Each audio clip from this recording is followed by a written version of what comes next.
তারপরে ইন্দ্রদেব আগে যায় হরিশ্চন্দ্রকে বলছে, মহারাজ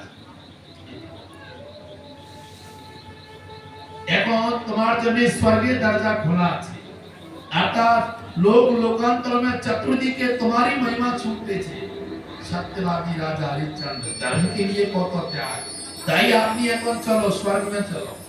রাজা হরিশ্চন্দ্র হাত জোড়ে বলছে, আমি এখন কিভাবে যাবে, আমি তো নিজেকে অর্থাৎ বিক্রি করে দিব। তাই যার কাছে বিক্রি করছে না, তাই ধর্মরাজই সামনে আসলো। আর ধর্মরাজজি বলছে, বলে যে তোমার কাছে, তাই ধর্মরাজ বলছে রাজা হরিশ্চন্দ্র যার কাছে তুমি বিক্রি হইছো না, যে তোমার কাছে অর্থাৎ যে চান্ডাল আসলো, চান্ডাল আর কেউ ছিল না, আমি स्वयं धर्मराज ছিল। अर्थात धर्मराज जी चांडाल के रूप में अर्थात परीक्षा लीजिए अर्थात हरिश्चंद्र की, আমি তোমার को अर्थात কিনে নিল, আমার বচন से তোমার को আমি মুক্ত করে দেব রাজা। আর ধর্মরাজ আশীর্বাদ দিল। তারপরে অর্থাৎ সেব্যা তো আগে আসলো अर्थात विश्वामित्र ऋषि। আর विश्वामित्र ऋषि বলছে, হে দেবী তোমার কাছে যে ব্রাহ্মণ আসলো,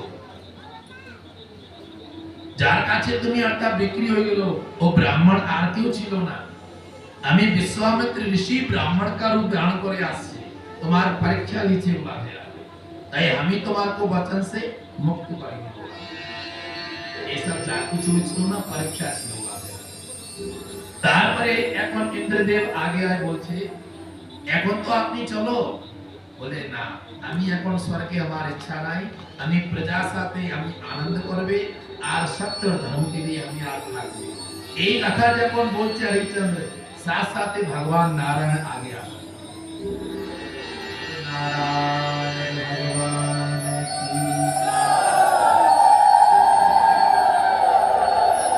ভগবান বলছে, হরিশ্চন্দ্র হে দেবী সেব্যা, তোমাদের যে ভক্তি আছে, তোমাদের যে ত্যাগ আছে, যে সত্যনিষ্ঠা আছে, ধর্মের পথে আছে, আমি তোমাদের উপরে প্রসন্ন হয়েছি আর ভগবান তাদের आशीर्वाद दिए। আর तीन जने भगवान के चरणों में बार-बार कोटि-कोटि नमन करते हैं।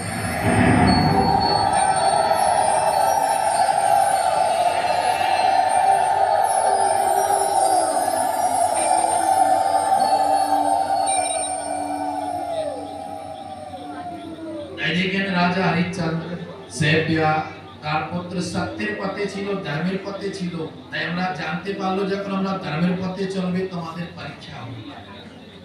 তাই আমরা তোমরা তো একটু পরীক্ষা পাই, যে কিছু বলতে ভয় পায় যায়। রাজা হরিশ্চন্দ্রের মতো সেব্যা মতো অটল অটল নিষ্ঠা বিশ্বাস রাখতে হবে। দেখেন বিশ্বাস ছিল, সত্যের পথে ছিল, তো ভগবান নারায়ণ भी আসলো, ধর্মরাজ भी আসলো, ইন্দ্রদেব সব আসলো। তাই আমরা আমাদের যে ধর্ম আছে গোবিন্দ ছাড়া তাকে আমরা ছাড়ব না।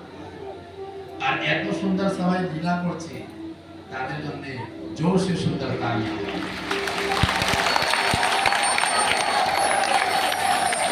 আরেকটা কথা, এক সেকেন্ড বড় ধ্যান দিয়ে শুনুন। দেখেন কোন তো ভারতীয় লোক আসে নাই, আপনাদের এখানকারই লোক। अगर मन থাকে ভগবান की कृपा না থাকে কি সুন্দর লীলা না করতে পারে। তাই आगामी काल की আছে কৃষ্ণ জন্ম।